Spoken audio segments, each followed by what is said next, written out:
Hello everyone, welcome back to my channel. Today I want to share my recent interview experience and walk you through some of the technical questions I was asked. I'll explain how I tackled them so it can help you if you face something similar. Let's jump right in. The name of the company was Mindtree and these are the round 1 questions for automation test engineer experiences from 1 to 3 years. The first question you will likely get is, what's your name and where are you from? It might sound simple, but it's your chance to set the tone for the rest of the interview. So how to answer it? Just keep it short and professional. Mention your full name and the city or the town you are from. If you have relocated or traveled for work, you can briefly highlight that. Next point is about your current organization and how long you have been there. This helps the interviewer to know your stability and work experience. So how to answer this? Mention the name of the company, the job role and the duration of your employment.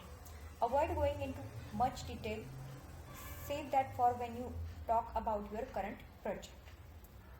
The next point is about different domain you have worked upon. So this is your chance to show off your versatility and experience across industries or technologies. Interviewers love to know if you have worked in different domains.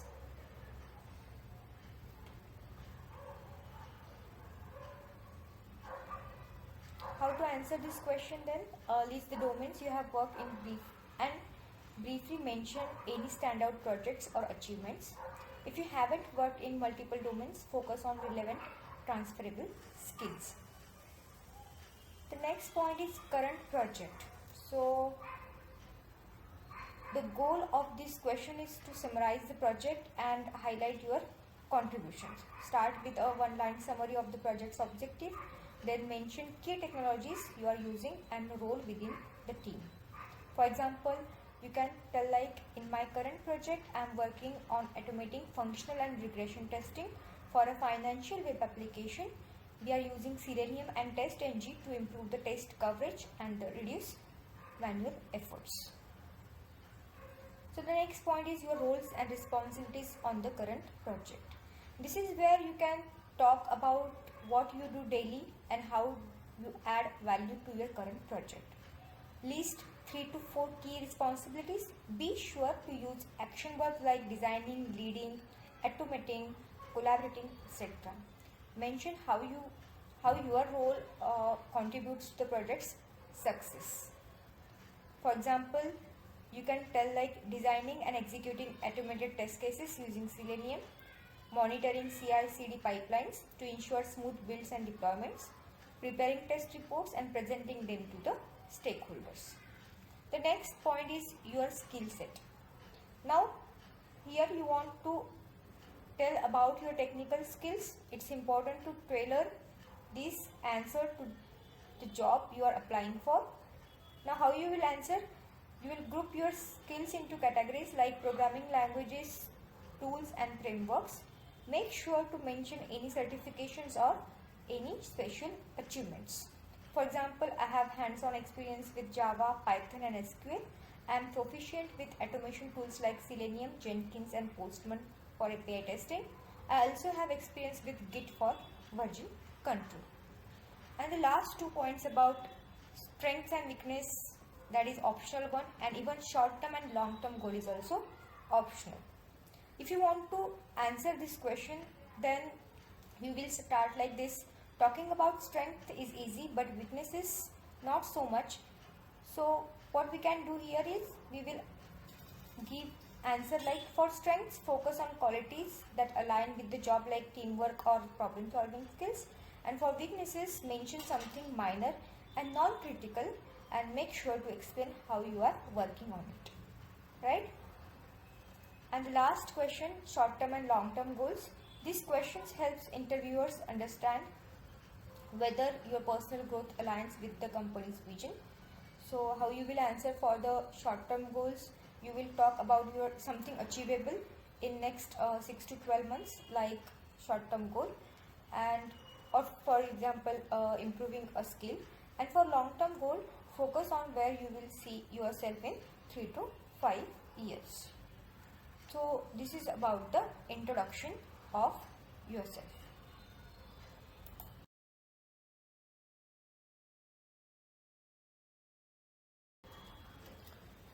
So now we will focus on next module, that is what core Java. So the first question was about the difference between method overloading and method overriding. So method overloading occurs within the same class and involves multiple methods with the same name but different parameter lists. So it is resolved at compile time and it is also called as static polymorphism. Whereas method overriding happens when a subclass provides a specific implementation of a method declared in the parent class and it is resolved at runtime and is also called as dynamic polymorphism. Or you can frame the answer like method overloading is a concept in Java where you can have multiple methods with the same name but different parameters within the same class. It's way to achieve compile time polymorphism.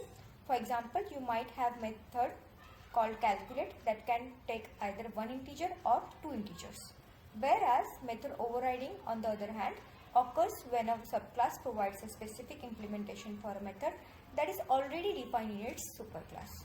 It's a way to achieve runtime polymorphism. So if you have a method displayed in a superclass and you want to provide a specific implementation in the subclass, you would override it.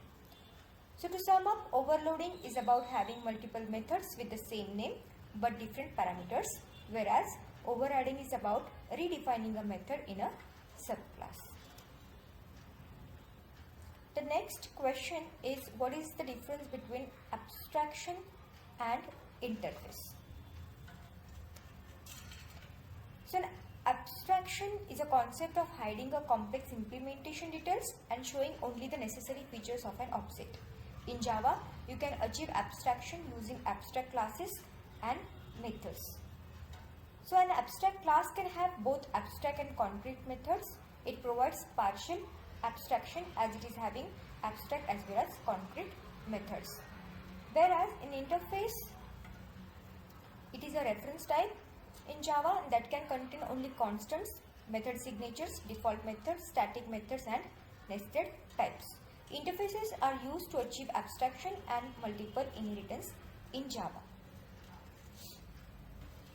So from the Java 8 version, Java 8 onwards, default and static methods were allowed. Before that, it was not allowed. The next question is from Selenium. What is tail element exception and how do you handle it? So I was also asked about the different types of the exception and specifically they are focusing on tail element exception. So I explained that this exception occurs when a web element is no longer attached to the DOM, maybe due to a page reload or DOM updates. So how I can handle it? I can relocate the element before interacting and I can use the try and catch block to retry the operation. Also you can use the WebDriver wait. So in this way you can tell the answer for this question. The next question is about what is synchronization, how you can use it in a Selenium. I explained that synchronization ensures that your automation script and the application under test are in sync. In Selenium, this is crucial when waiting for elements to load dynamically. So there are two ways of handling synchronization. The first way is implicit waits and another way is what? Explicit wait. So implicit wait automatically applied to all elements to wait for a certain amount of time before throwing a no such element exception. An explicit wait is used to wait for a specific condition to occur before proceeding. And this is more flexible and can be applied to individual elements. You can use synchronization to handle dynamic content and avoid issues with the elements not being available immediately. You can write the code for implicit wait and explicit wait. Sometimes they are asking to write the syntax or to write the code for this, how to declare the implicit weight and explicit weight. So be prepared for it as well. Now next question is how to perform right click in Selenium. So this is a code for performing the right click. Actions is a class, then action is the object, is equal to new actions in bracket driver. Then you have to use web element is equal to driver dot find element by id, and we have to give the element id, and action dot context click in bracket element dot perform. So context click is a method to perform the right click. Now how to switch between the windows. This is also a question from Selenium. So how can we switch between the windows? So you can use the get window handles method to get a set of window handles, and then use the switch to method to switch to the desired window. So I have given a code snippet over here. String original window is equal to driver dot get window handle. Then for string window handle colon driver dot get window handles, and if not equal to window handle dot equals original window, we can use the switch to method to switch between the windows, like driver dot switch to dot window in bracket window handle, and after that we can use the break. So this code you can write for this particular question. Okay, so these were the questions that were asked in mindtree round 1. So till now I have given 22 interviews. So out of that I have made the few videos before this video. So in next video series I am going to make the video on quality kiosk round 2. Round 1 is already uploaded on my channel, so you can go and you can watch it.